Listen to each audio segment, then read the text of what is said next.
Iya, disclaimer dari kita semua. Ini edutainment, ini bukan ajakan jual atau beli.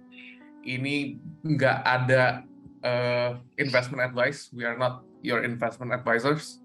Please don't take it as financial advice. Semua di sini dianggap buat belajar aja lah ya. Yes. Oke. Ya, setuju. Oke. First kita introduction dulu aja sih dari Cak Investment gitu apa, terus Wakmi Media, terus tadi Mas David Noah gitu. Start with David Noah dulu. Oke, so halo guys. Hai. Suara gue katanya hai. Berasanya jauh kan? Aman. Oke kok. Aman. Oke. Jadi gimana perkenalannya ya? Siapa yang nggak kenal David Noah? Gue seorang dari investor. Waduh, jangan gitu dong. Jadi gue fokus di saham teman-teman. Jadi gue ini juga pengen membela saham dan belajar kripto dari bos Anthony. Jadi ya disclaimer aja ya, semua yang gue sampaikan hari itu opini gue, jadi jangan ditelan mentah-mentah, gitu aja. Ya, next dari Cak, silakan Cak. Hai, saya Cak dari Cak Investment Club. Kita free based community and investing community, focusing on di Indonesian stocks ya, terutama. Jadi mostly for traders lah ya, klubnya. We're on Instagram and WhatsApp, and ya lebih fokus ke saham lah daripada kripto. Gitu. Jadi mungkin ke Wakmi. Ya dari Wakmi ini. Oke. Halo, salam kenal semua. Gua Anthony dari Wakmi. Wakmi Media itu media yang ditujukan untuk crypto investor di Indonesia, karena menurut gua banyak media yang masih salah nangkep news ya, malahan bukannya bikin investor kalem, malahan bikin panik. Banyak yang misinterpret news source. Gua dari Wakmi lebih ingin membuat investor Indonesia lebih pintar aja sih untuk investasi di aset kelas yang emang beresiko. Begitu. Oke. Semua jadi kayak kita langsung aja sih sesi question and answer. First kita question dari stock saja. Question pertama, is stock investing easy? Wah. Mau antara atau David? Lo deh. Boleh. Is stock investing easy? Not at all. Not easy at all sih. Kalau ada orang yang mikir, ya banyak orang mikir, gue bisa dapat duit gampang dari saham gitu kan, gampang dan cepet. Itu nggak benar sih menurut saya ya. Karena ya satu, info udah banyak, mau info udah banyak, ada info yang udah paling bener, udah dari ownernya pun masih bisa salah, masih bisa rugi. Jadi nggak gampang gitu, nggak ada yang pasti gitu, nggak gampang lah investing in stocks. Jadi mungkin dari David, gimana investing in stocks? Oke, kalau dari gua tergantung sama targetnya. Kalau lu mau nargetin kayak ya just go with returnnya IHSG, buat gue it's easy. Kenapa? Lu bisa passive investing kan. Nah, yang susah adalah ketika lu pengen beat the market. It's totally not easy gitu. Karena lu harus cari anomali, lu harus cari sesuatu atau saham yang even IHSG nggak gerak atau going down, saham itu going up. Nah itu the hardest part. Karena dari 700 sekian saham di IHSG, ya nggak mungkin semuanya bagus gitu kan. Maybe setahun cuma ada 5-10 saham yang jadi apa ya, jadi core stocks-nya kita yang bisa bringing up our portfolio untuk naik. Tapi if you're a passive investor gitu ya, lu dollar cost averaging tiap hari, tiap bulan gitu, for 10 years, I think in the long run, investing in stock market cuma udah kayak gitu. Oke. So, bidangnya itu yang susah ya, kalau investingnya easy ya. Stock market itu super susah. Okay, mungkin kita bisa move ke next question. How do we benefit from investing in stock gitu? From what gitu? Capital gain kali ya. Capital gain and dividend. That's it. Ya. Kayak lebih nge-just capital gain atau dari dividen play-nya gitu, kayak menurut lu which one yang kayak benefiting? Capital gain lah. Kayak gini, ini jawabannya depends banget. Gara-gara banyak pendekatan investing yang ada di market gitu ya. Let's say lu konservatif investor, lu nggak butuh return yang besar-besar banget.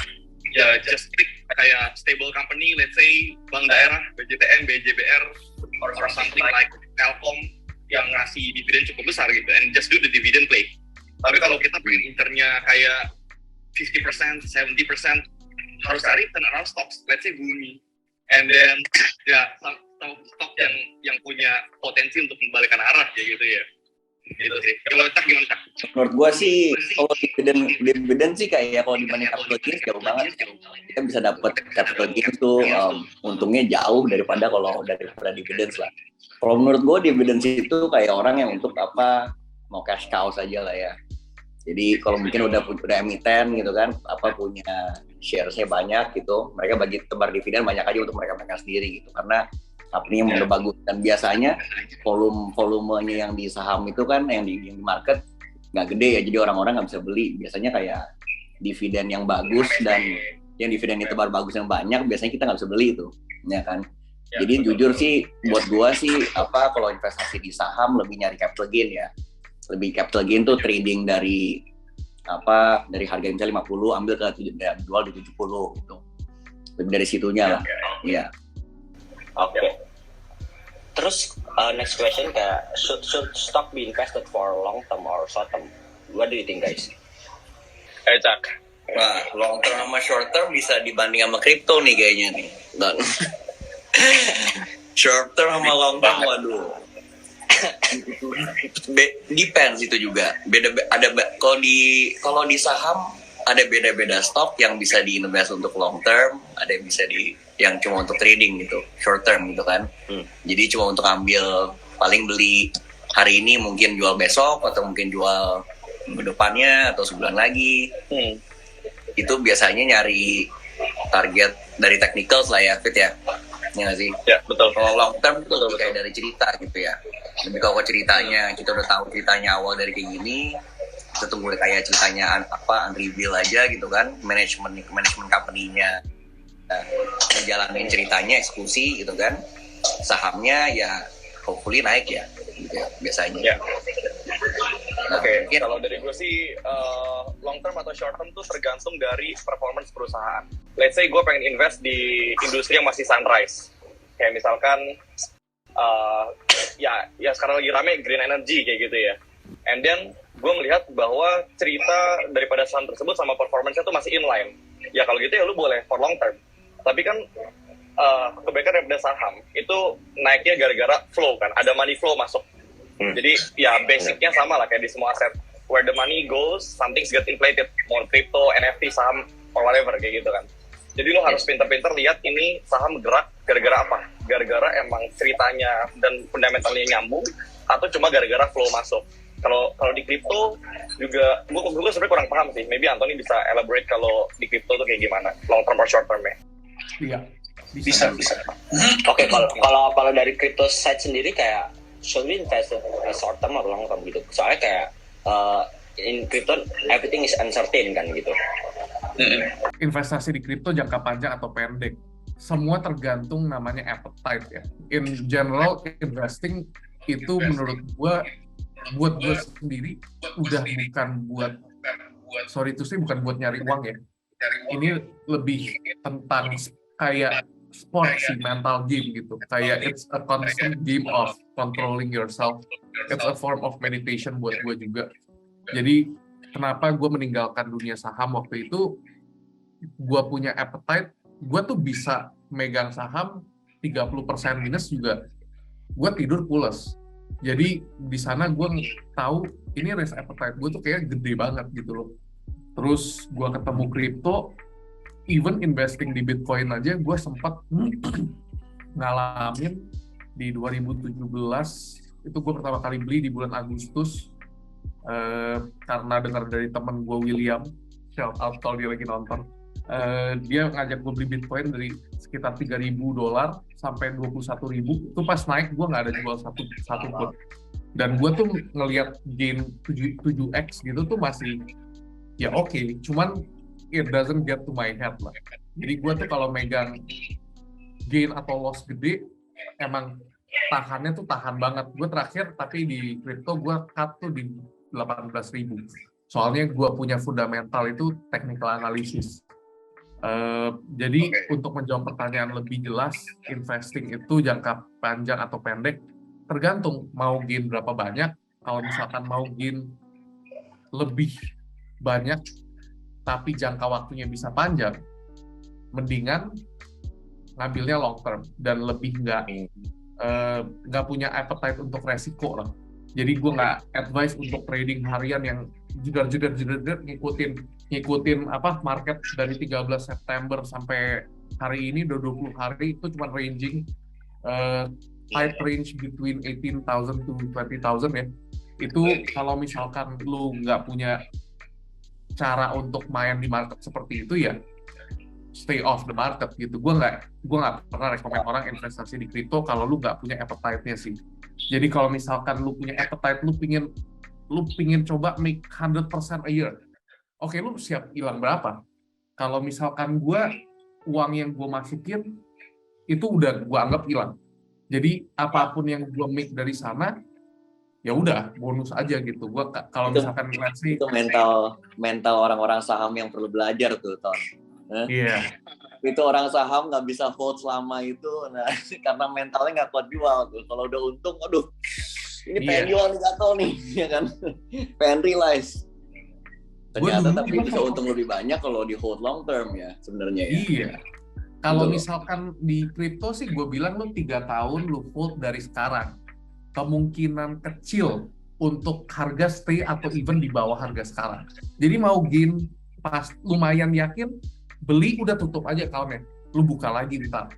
Lu simpen password-nya di email, ntar baru buka lagi. Jadi gitu sih. Tergantung appetite ya. Sama goals lah, investing goals.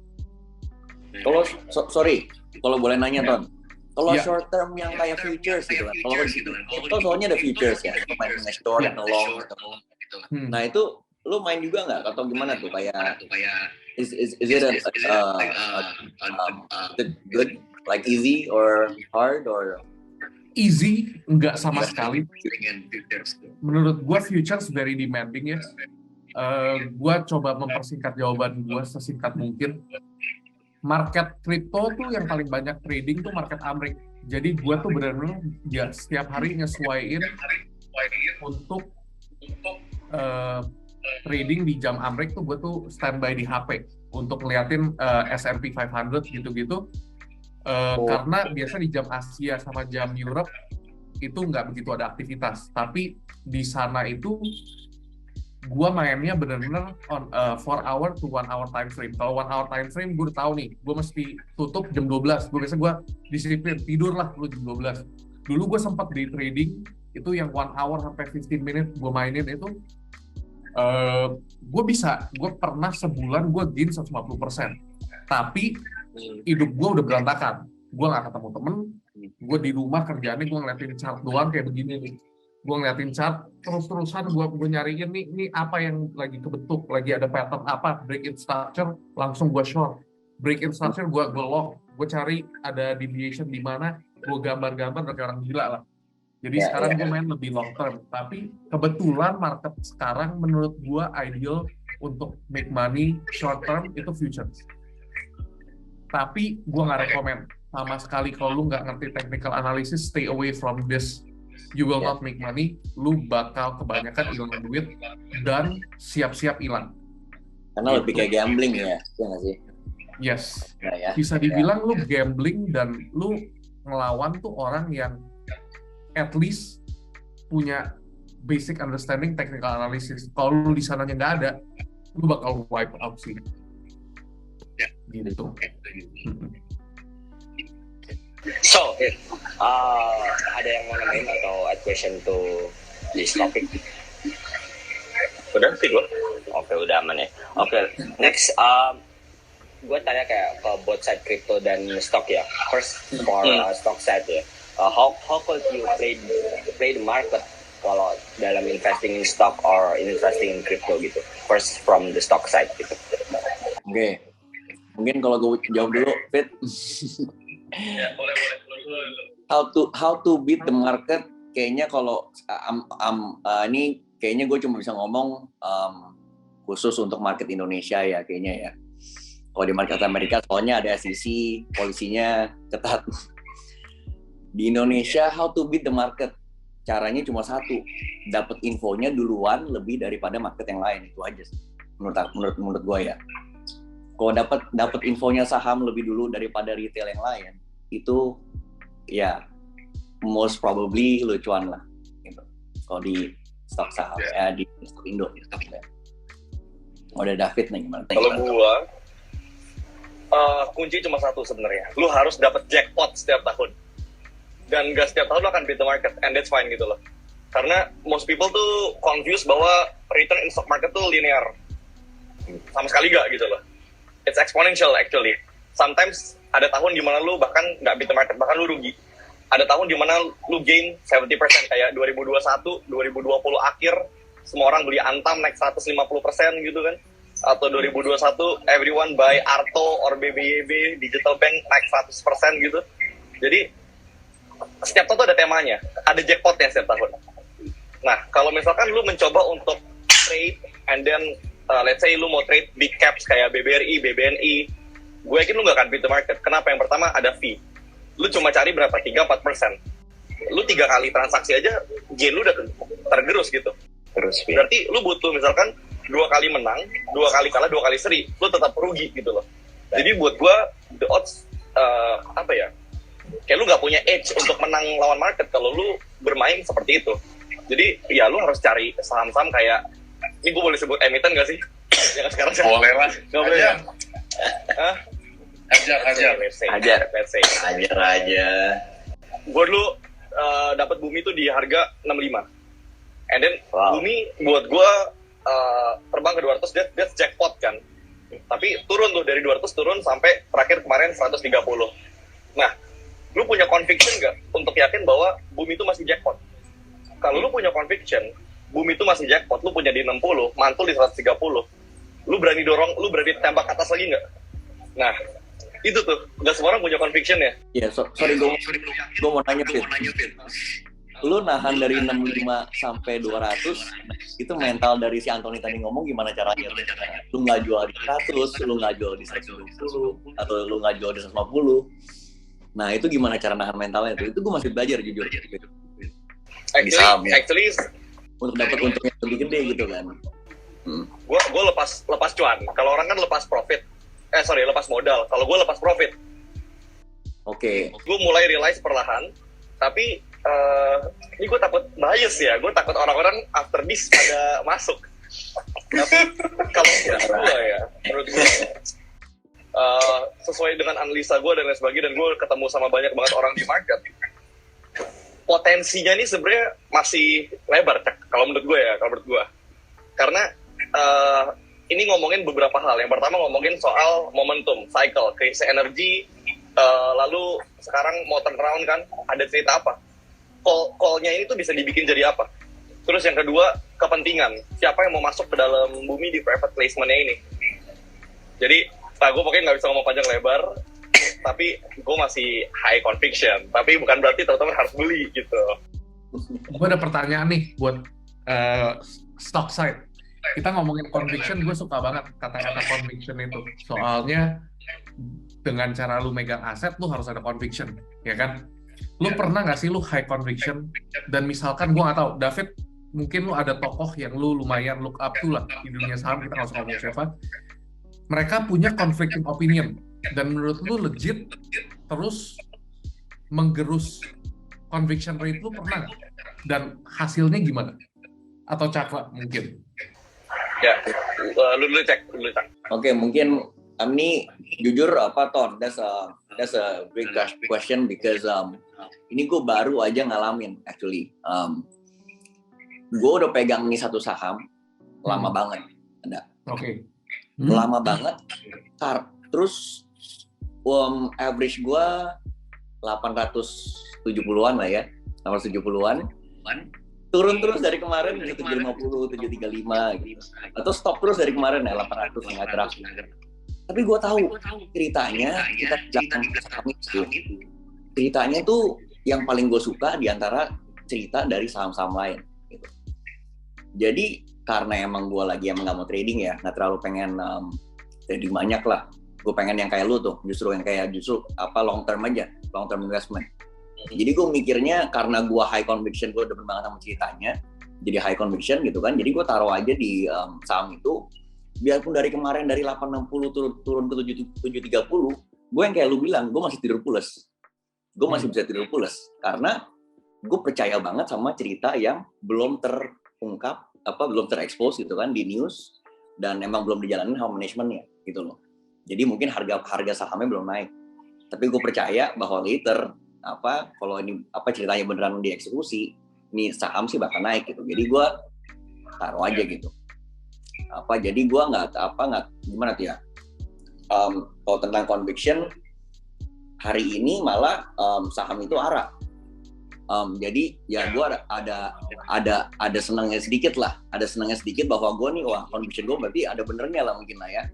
Karena turun pun gue nggak takut, kayak gue tidur pules karena hari ini gue jadi nggak jual gitu kan. Hari ini gue masih pegang, hari ini arah gitu.